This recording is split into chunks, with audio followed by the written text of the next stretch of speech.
ఈరోజు మాస శివరాత్రి. ఈ సందర్భంగా ఈశ్వరుడికి సంబంధించి ఎలాంటి ప్రత్యేకమైన పరిహారాలు పాటిస్తే శివానుగ్రహం ద్వారా సకల శుభాలను సిద్ధింపజేసుకోవచ్చో నేటి పరిహారాలు పరిష్కారాలు అనే శీర్షికన పరిశీలిద్దాం.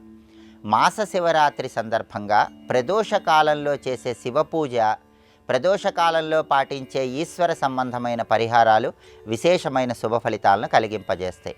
ఈరోజు ప్రదోష కాలంలో ఈశ్వరుడికి పంచామృతాలతో కానీ, కొబ్బరి నీళ్లతో కానీ, కుశోదకము అంటే దర్భలు కలిపిన జలంతో కానీ అభిషేకం చేస్తే శివానుగ్రహం వల్ల సకల శుభాలు కలుగుతాయి.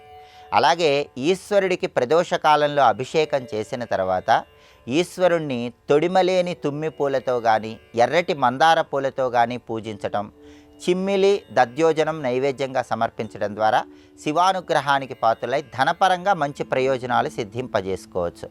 అలాగే ఎవరైనా సరే ఆర్థికంగా బాగా కలిసి రావాలంటే పద్మపుష్పాలతో, గంధం రాసిన మారేడు దళాలతో ప్రదోషకాలంలో ఈశ్వరుణ్ణి పూజిస్తూ శ్రీం శివాయ నమః అనే మంత్రాన్ని 21 సార్లు స్మరించుకోండి. దీనివల్ల ఆర్థికంగా కలిసి వస్తుంది, వృధా ఖర్చులు తగ్గుతాయి, ఆదాయ మార్గాలు పెంపొందింపజేసుకోవచ్చు. అలాగే కుటుంబంలో ఎలాంటి సమస్యలు ఉన్నా సరే ఆ సమస్యలన్నీ తొలగింపజేసుకోవాలంటే ప్రదోష కాలంలో శివాలయ ప్రాంగణంలో కొబ్బరి నూనెతో దీపాన్ని వెలిగించాలి. దానివల్ల కుటుంబ సమస్యల నుంచి సులభంగా బయటపడవచ్చు.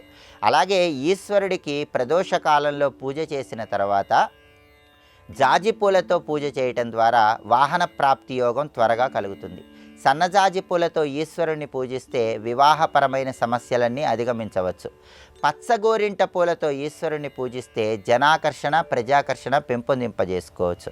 ఇలా ప్రత్యేకమైన పుష్పాలతో పూజిస్తూ ఈశ్వరుడికి గంధం సమర్పించడం ద్వారా, అలాగే యాలకులు, జాజికాయ, జాపత్రి, దాల్చిన చెక్క, లవంగాలు తమలపాకులో ఉంచి వక్కలతో పాటు ఈశ్వరుడికి తాంబూలం సమర్పించడం ద్వారా శివానుగ్రహానికి పాత్రులై సకల శుభాలను సిద్ధింపజేసుకోవచ్చు.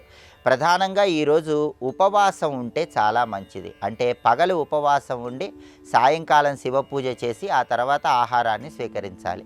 మాస శివరాత్రి సందర్భంగా ఈ నక్తాన్ని పాటించినట్లయితే శివానుగ్రహం సంపూర్ణంగా కలుగుతుంది. అలాగే ప్రదోష కాలంలో దారిద్ర్య దహన శివస్తోత్రాన్ని విన్నా చదివినా శివానుగ్రహం వల్ల సకల శుభాలను సిద్ధింపజేసుకోవచ్చు.